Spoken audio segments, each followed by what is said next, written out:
Saúde e bem-estar com doutora Tatiana Rage. Ela que está conectada com a gente na primeira edição do Central 98. Tati, bom dia para você.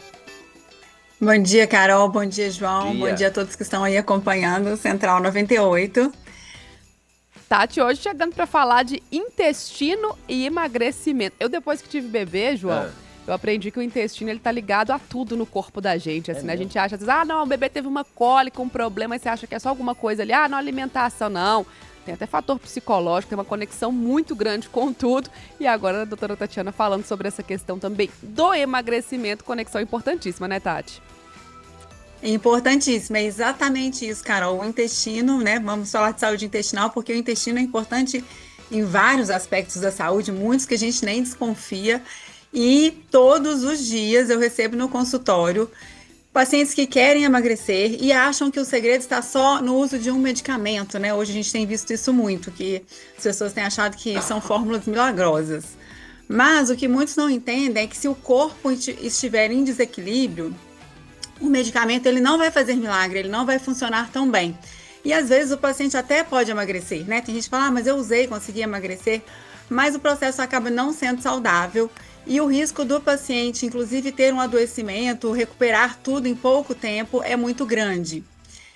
E na prática, o paciente acaba investindo tempo, energia, dinheiro, mas ele não cuida da base e ele acaba se frustrando e também, como eu disse, adoecendo com o resultado.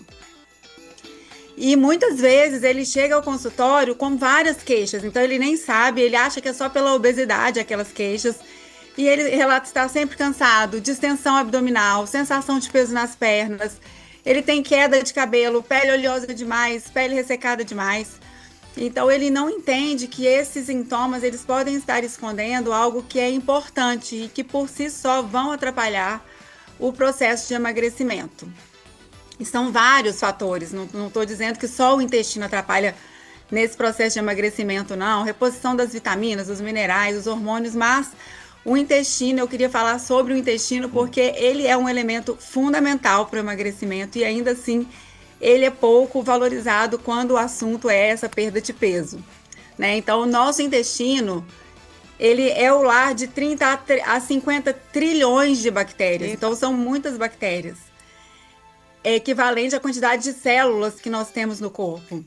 E essas bactérias formam o que nós chamamos de microbiota intestinal. Muitas pessoas conhecem aí como flora intestinal.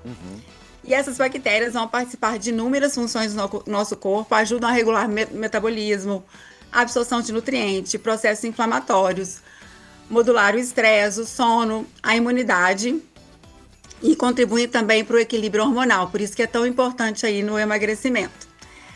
E há estudos que mostram, por exemplo, que duas pessoas que estão comendo exatamente a mesma quantidade de comida, elas podem engordar de forma diferente, porque as bactérias intestinais, elas podem absorver mais calorias dependendo do tipo de bactéria que você tem no intestino.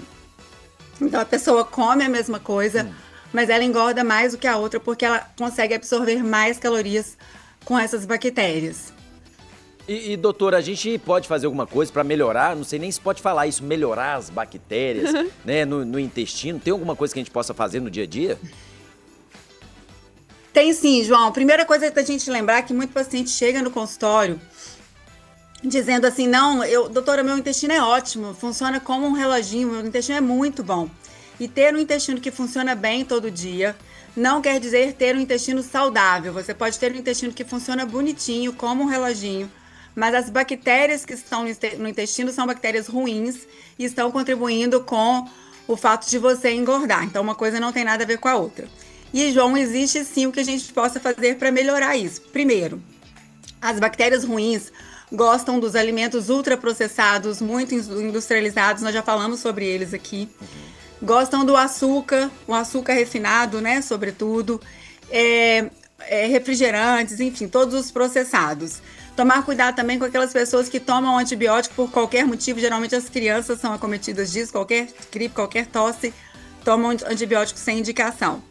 E alimentos que são bons para as bactérias boas, a gente deve aumentar no consumo diário, que são os alimentos mais naturais, ricos em fibras, legumes, verduras, cereais, porque são alimentos que as bactérias boas gostam. A gente fortalece essas bactérias boas para que elas e um equilíbrio melhor no organismo. Ô, Tati, agora vale tomar também, a gente vê muito isso, né? Aquele iogurte fermentado, aquelas cápsulas, probióticos, realmente ajuda? Ou o que ajuda, o que atrapalha? Pois é, Carol, essa aí também é um engano. Claro que uma alimentação desse tipo com leite fermentado, iogurte, enfim, com lactobacilos vai poder ajudar, mas as bactérias precisam ser individualizadas, porque cada bactéria tem uma função no organismo. Então, quando nós prescrevemos bactérias específicas de acordo com aqueles sintomas do paciente, digestivos, hormonais, alterações do sono, alterações emocionais. Então, a gente precisa entender, muitas vezes nós fazemos exames específicos por meio de análise genética, que estudam esse microbioma, identifica qual bactéria que tem, qual está presente e qual quantidade, para que isso permita que a gente defina uma conduta melhor, mais precisa, mais eficaz para o tratamento daquele paciente. Porque kefir, kombucha, tudo isso são bactérias aleatórias, não são as bactérias que aquele paciente precisa.